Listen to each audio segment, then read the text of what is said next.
Hello and welcome to the It's Friday Tomorrow show. I'm Jake. And I'm Mike. Today we're taking a look at Dark Souls Remastered, which is coming out on the Nintendo Switch. I'll be taking a look at some, maybe you, the 5 Dark Souls bosses that I put in a list. Just 5 of them. Yeah, in the just list. 5 bosses. Yeah. Not all bosses have to be special. No. They're just there. Also, Liam is going to take us on another magical mystery tour of something old and Japanese. I mean, what more do you want from It's a good one, this from as a well, special moves video? This is a good one. Let's it looks a bit different as well. Yeah. Nice, isn't it? Yep. And we're all the knees.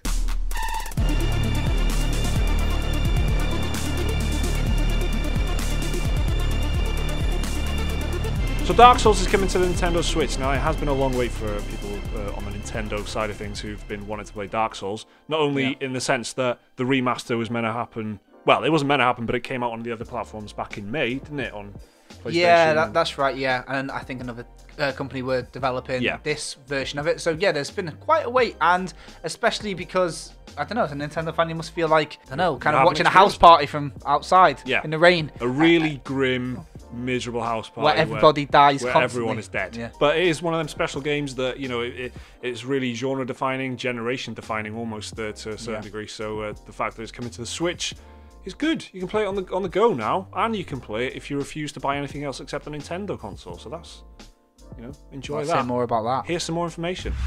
Dark Souls arrives on the Nintendo Switch this week. It's the first time Nintendo fans will have the chance to play the game on a Nintendo device, so it's quite a big day for a lot of people. Dark Souls, of course, first arrived back in 2011 on the PS3, PC and Xbox 360, where it instantly set the world of gaming alight with possibly one of the most influential, genre-defining games we've seen since, I don't know, GTA 3 or something. Dark Souls Remastered brought a slightly better looking and performing games of current-gen systems back in May this year. The Nintendo Switch version of Dark Souls Remastered has taken a fair bit longer to make it to market though, with Singapore-based developers Virtuous handling the port for Nintendo instead of Polish team Q-Lock, who did the remaster on other platforms. It's on the Switch as of October 19th in North America and Europe, and October 18th in Japan. If you're interested, by the way, the Solaire of Astora amiibo launches the very same day. Remastered is in fact a very faithful, some say a little bit too faithful, recreation of the Dark Souls experience. It still looks a bit jank in places, and some of the most notable improvements are genuinely in things like flame animations and ivy detail. But that's fine, especially if you've yet to experience Dark Souls for yourself, and even more especially when it comes to wanting to play it on the Nintendo Switch. The game includes the Dark Souls base game and the Artorias of the Abyss DLC, by the way. Dark Souls is famously a game about dying, and famously a game that people write entire books about in an effort to crack open its many mysteries and try and figure out its appeal. But it is also a game about not dying, as you try to build a character based on RPG staples like strength, stamina, speed and magic in a bid to survive the game's many, many hurdles and enemies to make it to the end, where you can then scratch your head, ask what the fuck was all that about, and then spend the next 80 hours of your life watching Dark Souls lore videos seeking answers. And now, with the game's release on the Switch, you can go through all of that on the bus.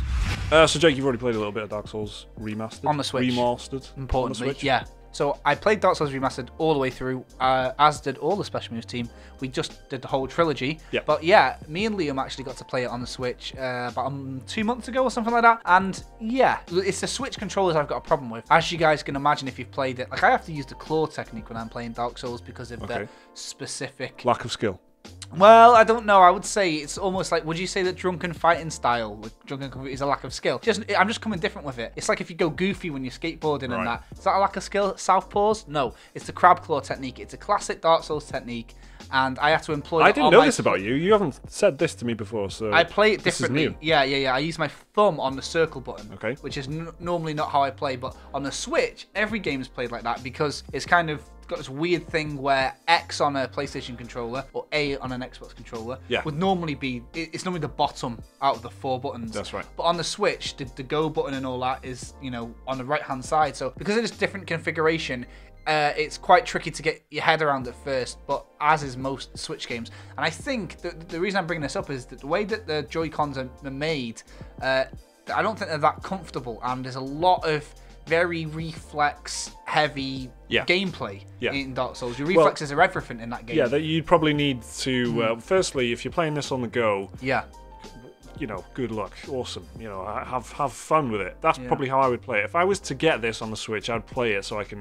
play it with me somewhere else. Because I've already played it on the sofa on my living room TV recently, so I wouldn't need to do that again. But if you are a Nintendo gamer or something, and you haven't got a PC or a PlayStation 4, and you do all your gaming on Nintendo, you probably do want to play this on the Pro controller, right? Like the proper. Well, you'll certainly have a better time. I think that for a game that's already going to be significantly more difficult than probably other offerings on the Switch or whatever, you're also struggling with this weird controller setup. Yeah. But I have been made aware in our special moves comment section when I mentioned this in the podcast, it can be changed apparently. So you can change if that really is the case, then but I don't know. I think it's going to be very interesting because a lot of Nintendo fans like the big games, Donkey Kong and Zelda and stuff like that. They're not as challenging as something like this. So this is going to be what's considered quite a hardcore game on quite a sort of family-friendly console. It's almost the hardcore game. Dark Souls is just like, it's so kind of ingrained in the language of video games and things these days that Dark Souls and difficulty are kind of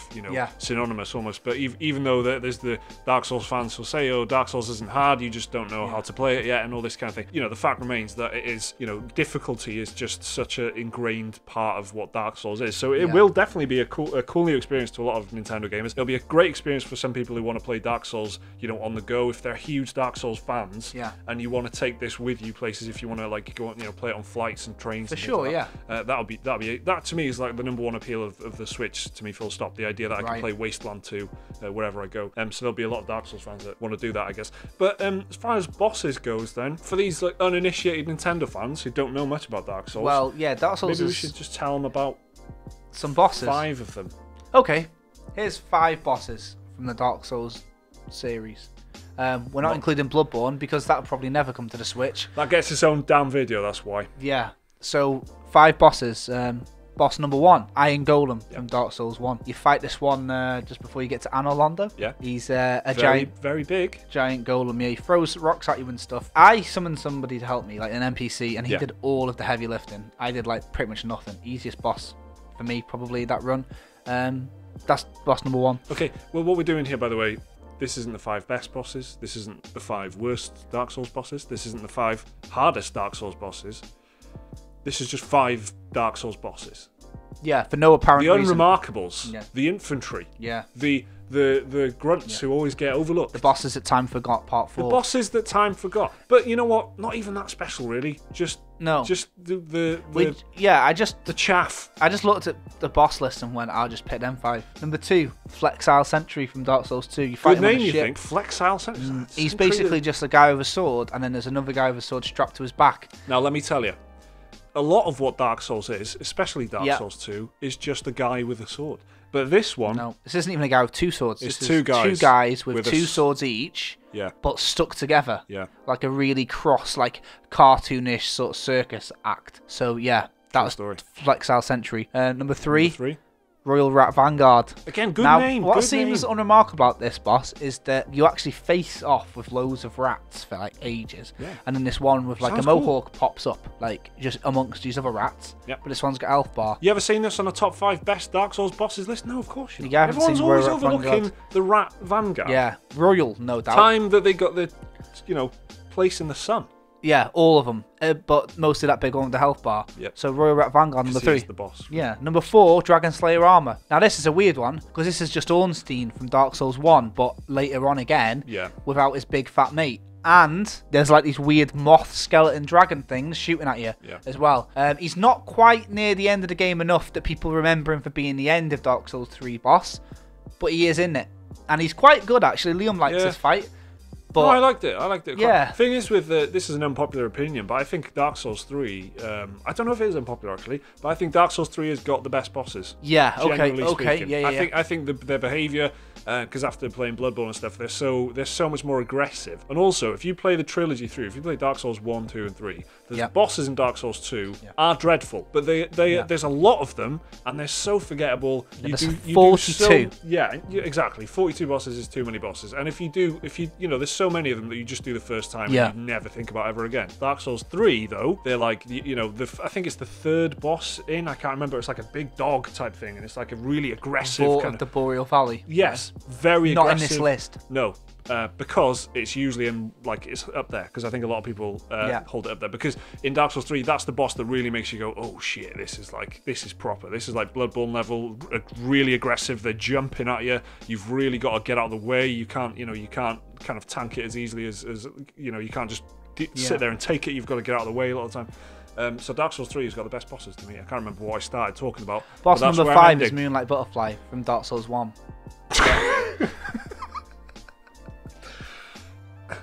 Liam's going to tell you about Dark Souls. Listen, there's it's a lot of lore.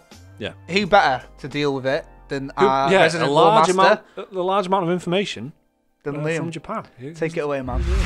The Souls series got its start in 2009 with Demon Souls, which released exclusively on the PS3. At the time, there really wasn't anything quite like Demon Souls on the market, and little did we know that its combination of RPG, multiplayer, and high difficulty would become so influential. Developed by From Software, Demon Souls originally started out as a spiritual successor to the Kingsfield series, a dungeon-crawling RPG also created by FromSoft. But work on the project wasn't going too well, and it wasn't until director Hidetaka Miyazaki stepped in that Demon Souls became the game we all know today. Miyazaki, who had only worked on the Armored Core series before this, took over the Demon Souls project and reworked it to be its own thing, completely separate from Kingsfield. Demon Souls was finally revealed to the world in 2008 and released in early 2009 by Sony Computer Entertainment, who had no plans to release it outside of Japan. Sony thought the game's high difficulty and unusual design wouldn't appeal to an international audience, so they decided to pass on releasing the game worldwide.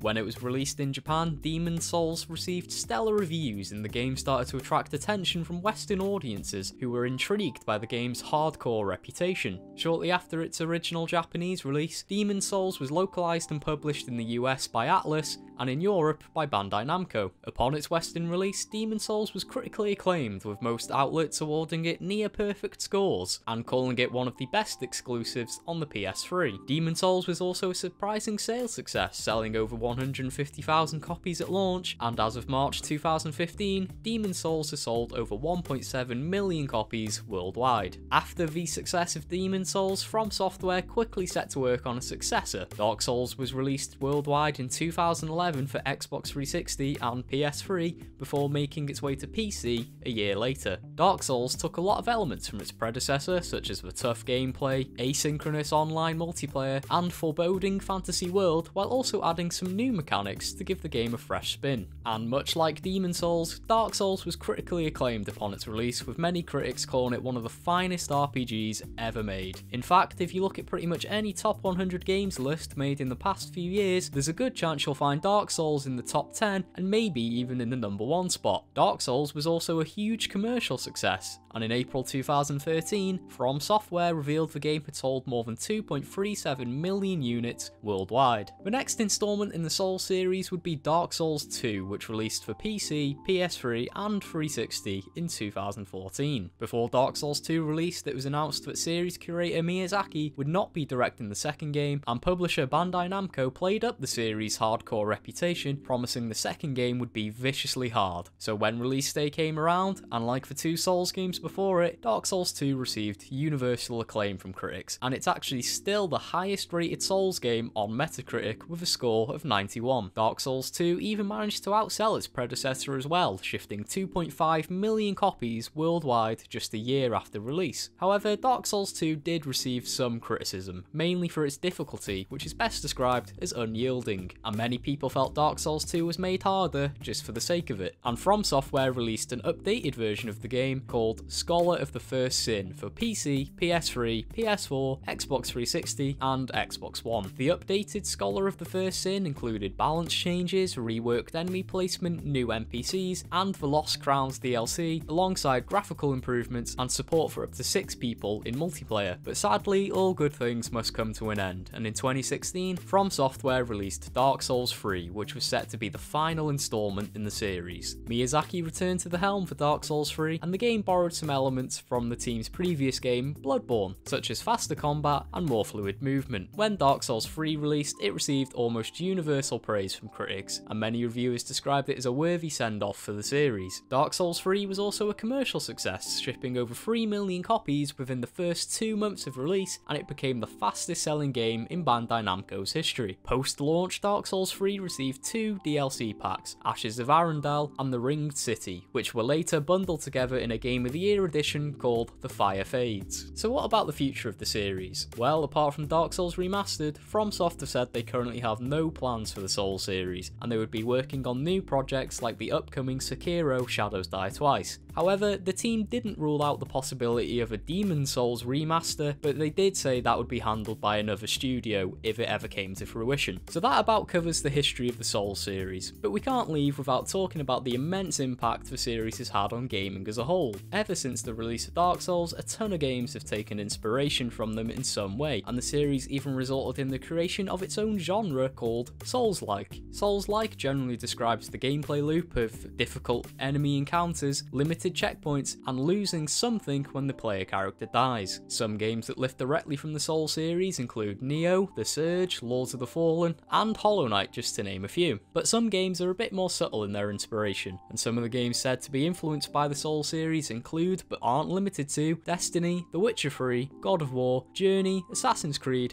and so many more. So there you go folks, a quick rundown of the Souls series and how it went on to become one of the most influential gaming franchises ever made. See you next time. Okay, so that was Liam with a history lesson from the Dark Souls series. What was your first Dark Souls game? What was the first one you played? I got to Dark Souls 1 and when it first came out, and I just didn't get anywhere with it. Yeah. And then I got Bloodborne and didn't get anywhere with it. And then I finished Bloodborne, and then I did Nioh, Dark Souls 1, 2, and 3. And after playing them all, I said to you once before, I made the stupid statement, I think Dark Souls might be the most important game of the past, of that decade, remember? And then you started talking to me about Grand Theft Auto 3 for like 20 minutes. Yeah, well, but yeah. What's interesting about what you've just said there is we haven't recorded the voiceover yet. And there's a little Grand Theft Auto 3 Oh, is there? reference. I should have fucking known, shouldn't I? That, yeah. Well, yeah, what about you? Mine was Bloodborne, actually, Yeah. and that's why I can't... It peaked there. It did. It peaked with the first game, and that's why I can't love Dark Souls as the same way a lot of other people do, because Bloodborne is the absolute pinnacle for me. It's still just the kind of leanest, cleanest, most focused version of Dark Souls. Bloodborne all takes place in this one city, and there's all the ideas tied together and stuff, whereas Dark Souls is a lot more kind of grand and biblical, and that's what it's meant to be. It's meant to be like high fantasy. Right, see you next week, everybody. Bye-bye. Bye.